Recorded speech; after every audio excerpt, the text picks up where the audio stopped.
Welcome to Digimasters Shorts. We are your hosts, Adam Nagus and Carly Wilson, delivering the latest scoop from the digital realm. An investigation by Consumer Group, which has found that TripAdvisor's AI-generated review summaries may be downplaying serious guest complaints, including allegations involving health and safety. At the Riu Palace Santa Maria in Cape Verde, the AI summary praised cleanliness and dining, while guest reviews described raw chicken, pests near food areas, and ongoing legal action over alleged illness. The cheerful overview was later removed, but critics say it failed to reflect the severity of the accusations. In another case, a hotel in Turkey faced reports of repeated sexual harassment, yet the AI summary described the service as friendly with minor issues. Experts say AI models often soften harsh criticism because they are trained on generally polite and neutral language. TripAdvisor maintains that summaries are not meant to replace full reviews and says it suppresses overviews when serious safety concerns are detected. In cybersecurity news, a growing scam known as ClickFix accounted for more than half of malware loader incidents last year by tricking users into performing routine actions.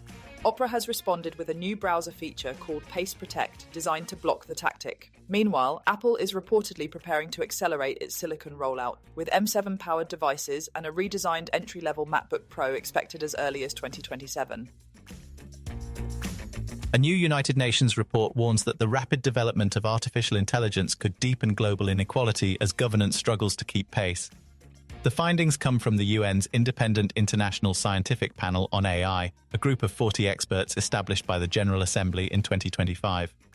Secretary-General Antonio Guterres says governments must act now, cautioning that advancing AI without shared rules will leave societies with less control over its outcomes.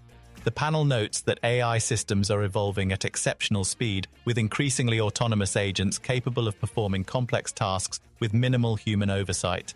It highlights mounting risks, including the spread of deepfakes, AI-generated sexual abuse material, sophisticated cybercrime, and disinformation that erodes democratic trust. The environmental toll is also growing, as data centers powering AI contribute to rising greenhouse gas emissions.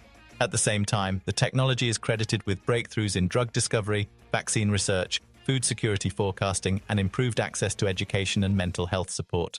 However, computing power remains heavily concentrated, with the United States and China controlling roughly 90% of the world's leading AI supercomputer capacity. Developing countries face shortages in infrastructure, funding, and expertise, limiting their ability to build or regulate the systems they rely on. The panel is calling for stronger international coordination, independent safety testing, and shared standards ahead of a global UN dialogue on AI governance set to begin in Geneva on July 6, 2026. The open-source game engine Godot is moving to ban AI-generated code contributions after being overwhelmed by a surge of low-quality submissions. The Godot Foundation says the rise of AI-assisted coding tools has led to a flood of pull requests that volunteer maintainers simply cannot sustain.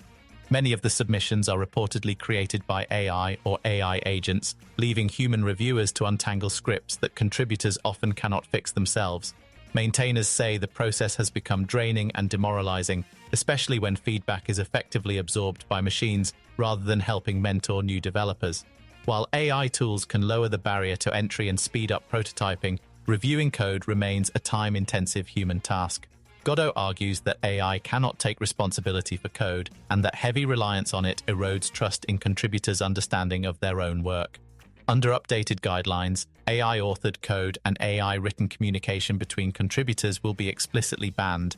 Limited AI assistance for minor tasks will be allowed, but only with full disclosure. The decision makes Godot one of the first major open-source projects to draw a firm line on AI-generated contributions, a move many indie developers hope will help protect volunteer maintainers from burnout. OpenAI has proposed giving the US government a 5% stake in the company as it faces mounting political pressure in Washington, according to a new report. Such a stake would be worth roughly $42.6 billion following the company's recent funding round that valued it at $852 billion. CEO Sam Altman reportedly argued that granting the public a financial interest is the best way to share the economic gains from artificial intelligence. The proposal was discussed with the Trump administration and could involve a broader plan for Washington to hold 5% stakes in leading US AI developers through a government-backed vehicle. Companies such as Anthropic, Google, and Meta could be asked to participate, though it is unclear whether they would agree. The talks follow more than a year of discussions about a potential government ownership role in OpenAI.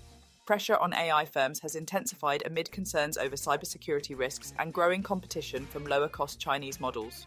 The Trump administration has already taken equity stakes in strategic industries, including a 10% holding in Intel.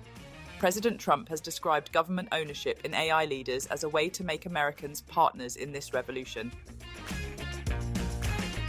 Thank you for listening to today's AI and Tech News Podcast summary. Please do leave us a comment, and for additional feedback, please email us at podcast@digimasters.co.uk. You can now follow us on Instagram and Threads by searching for @Digimaster Shorts or search for Digimasters on LinkedIn. Be sure to tune in tomorrow, and don't forget to follow or subscribe.